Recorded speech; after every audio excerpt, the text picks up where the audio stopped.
Sulak Lamabo is a reporter with Prakatai. That's an independent Thai web publication, and that site was also temporarily blocked in Thailand.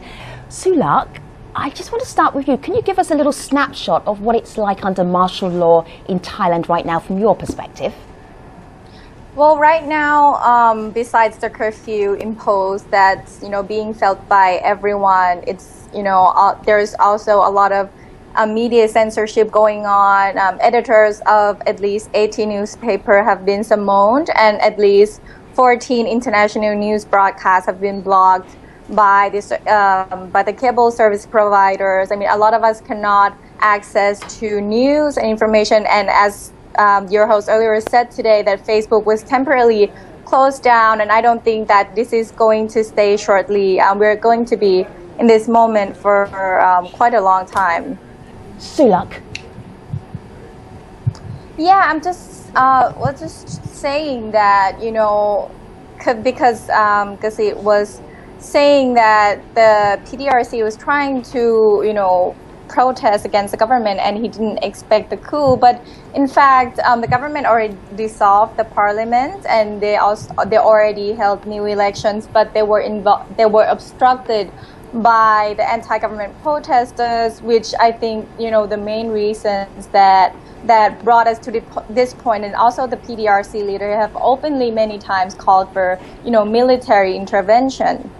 So Sulak, he says that there's misconceptions about democracy, but then he says it won't affect democracy, but a coup inevitably affects democracy, right? Mm-hmm.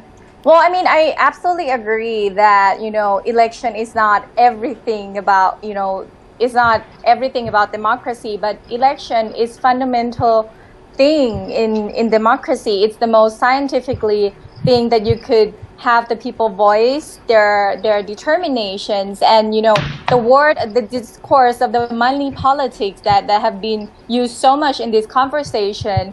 I think that people still have misconception that rural people can be bought by money, but there's a lot of research, and I'm just going to cite one research by the Electoral Integrity, which is done by the Harvard University and the University of Sydney, that the election in Thailand have actually had transparency above the world average, especially electoral law. I mean, international election observers have agreed that Thailand has the most toughest electoral law in the world. So I just think that, you should just let people decide by voting, and the elites should just let people just really democracy to ensure, and not intervening using, army.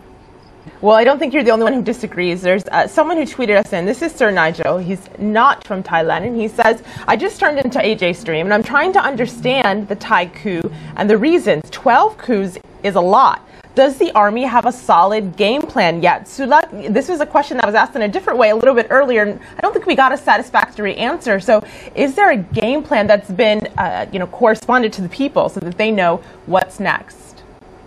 Well, right now it's been 6-7 days after the coup, and the military have held press conference that, the election date has not been really stipulated yet. The General Prayut, who is the coup leader, said he is not really, aware or that when the election should be held. So we don't really see a concrete reform plan on how we are going to carry this out. And I'm just going to add that after the coup in 2006, the military budget has increased as twice as much. So I'm not sure if the military or the parliament elected parties, which one could be held more accountable.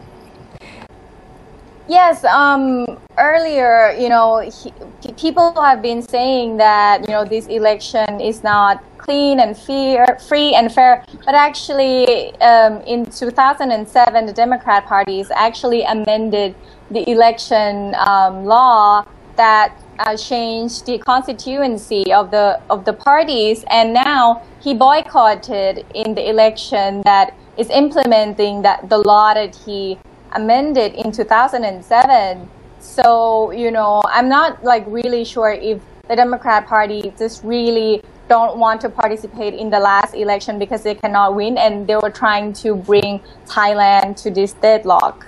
So are you asking that? Are you wondering that out loud? Because you know we have a guest right here that you could just ask that to directly, right? Well, if anyone would like to answer, I would like to hear that.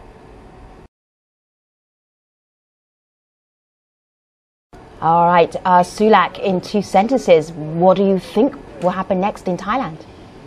I'll just say we're heading towards more and more authoritarian rules like China. I'll just say 1 sentence. Wow, intriguing.